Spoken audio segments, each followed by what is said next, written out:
تحلل محرم. ونسأل الله أن يرزقنا حسن التمسك بسنته،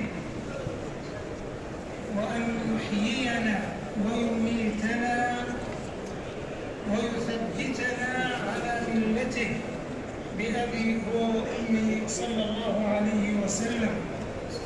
أما بعد، فنستكلف وعلى بركة الله الدروس العلمية في مسجد رسول الله صلى الله عليه وسلم في كتاب زاد المعاد في هدي خير العباد للحافظ ابن قيم الجوزية رحمه الله، مذكرين أنفسنا والحاضرين وموصين إياهم بتقوى الله عز وجل والحرص على أداء عبادته والتمسك بسنة نبيه صلى الله عليه وسلم، لأن من فضل الله عز وجل علينا أن هدانا لهذا الإسلام وتلك العقيدة الصحيحة السمحة وتلك السنة القويمة، ولله الفضل والمنة.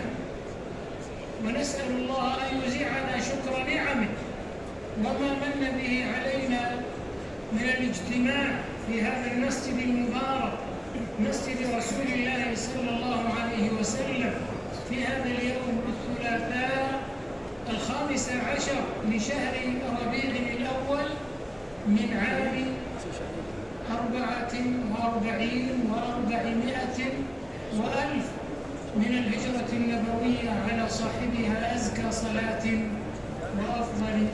وأفضل تحية، مذكرين أن من فضل الله عز وجل علينا أن يجتمع أحبة المصطفى في مسجد المصطفى لتدارس هدي المصطفى صلى الله عليه وسلم، وذلك قمة الاصطفاء. فهنيئا لمن حضروا وجلسوا واستمعوا وشاهدوا واستفادوا، ونضر الله وجوه الجميع الذين يحرصون على التمسك بسنة نبيه صلى الله عليه وسلم، لا سيما في مثل هذه الأزمنة، أزمنة الفتن التي كثرت والمحن التي عظمت، مما يجسد اهتمام المسلم بالعمل بسنة رسول الله صلى الله عليه وسلم، شاكرين الله على فضله وآلائه أن هدانا للإسلام ومن علينا بسنة سيد الأنام عليه الصلاة والسلام. ثم الشكر لولاة أمرنا وفقهم الله على حسن عنايتهم ورعايتهم بالحرمين الشريفين وخدمة الزائرين والقاصدين. ومن نعم الله أن نرى مسجد رسول الله صلى الله عليه وسلم وهو مكتظ بالزائرين المحبين لرسوله صلى الله عليه وسلم في جو من الأمان والأمن والاطمئنان والاستقرار ورغد العيش، لأن أمن هذه البلاد، أمن بلاد الحرمين الشريفين، أمن لبلاد المسلمين جميعا، بل وأمن للعالم والإنسانية قاطبة. فنحمد الله ونشكره على هذه النعم، أن يعيش الزائرون في أمن وأمان. قد توفرت لهم منظومة كافة الخدمات ولله الحمد والمنة. نسأل الله لنا ولهم القبول والتوفيق. ثم إننا نشكر إخواننا في وكالة الرئاسة وفي وكالة الرئاسة للشؤون التوجيهية والإرشادية على حسن ترتيبهم وتنظيمهم لهذه الدروس العلمية، ولا حرم الله الجميع الأجر والمثوبة. جعل الله هذا المجلس في موازين حسنات الجميع، تحفه الملائكة وتتنزل عليه السكينة وتغشاه الرحمة، ويذكر الله عز وجل الحاضرين في الملأ الأعلى عنده، وشكرا لجميع إخواننا وأخواتنا الحاضرين والحاضرات والمشاهدين والمشاهدات، ولا حرمنا الله أجره ومثوبه. ونشكر إخواننا في لغة الإشارة على هذه الجهود المباركة وما يصل إلى العالم من خلال وكالة الرئاسة للترجمة واللغات والتقانة وعبر منارة الحرمين في إيصال رسالة الحرمين العلمية، رسالة الخير والأمن والأمان والسلام والوسطية والاعتدال. لا حرم الله الجميع أجره وثوابه.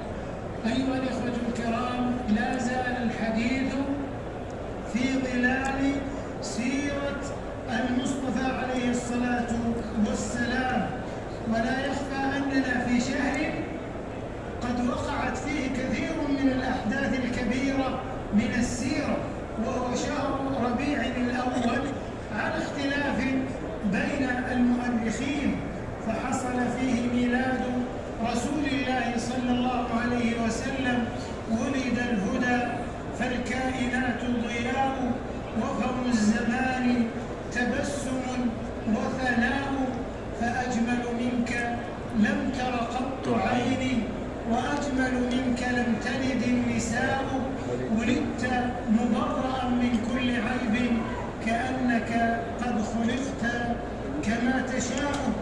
وفيه توفي وانتقل إلى الرفيق الأعلى بأبيه وأمي صلى الله عليه وسلم، وفيه بعث، وفيه هاجر إلى المدينة، على خلاف بين المؤرخين.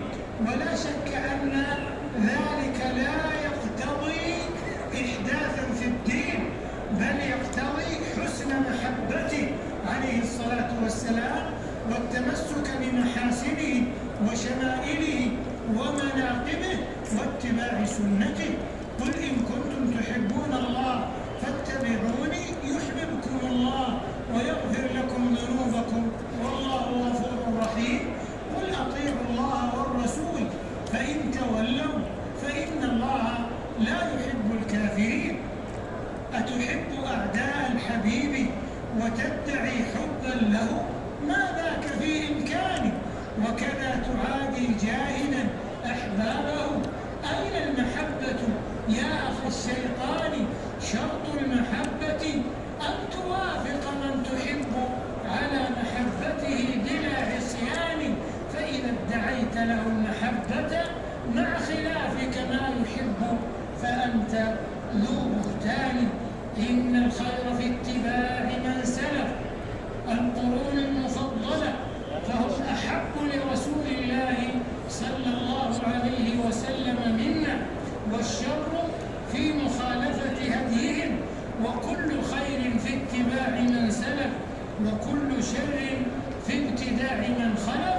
وعلى المسلم أن يمحض محبته لرسول الله صلى الله عليه وسلم، وأن ينزهها مما أحدثه المحدثون في مواسم العام من البدع والمحدثات، مما لم تفعله القرون المفضلة.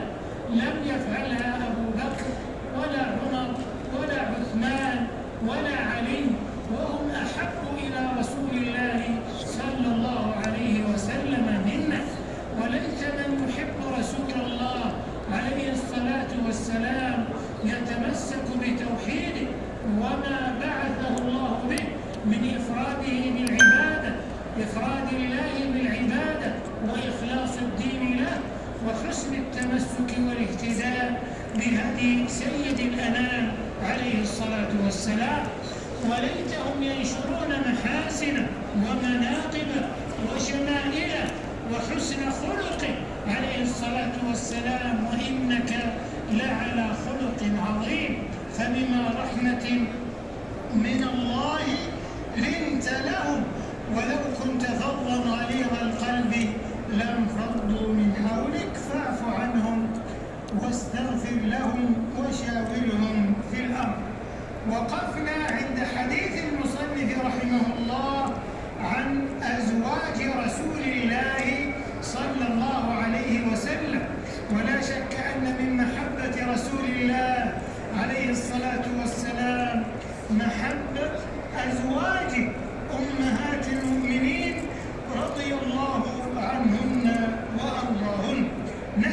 كلام المصنف رحمه الله في كتاب زاد المعاد عن هذا الفصل، فليتفضل أخونا مشكورا.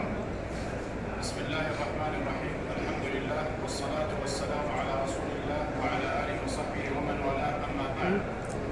قال المصنف رحمه الله تعالى وإيانا: فصل في أزواجه صلى الله عليه وسلم.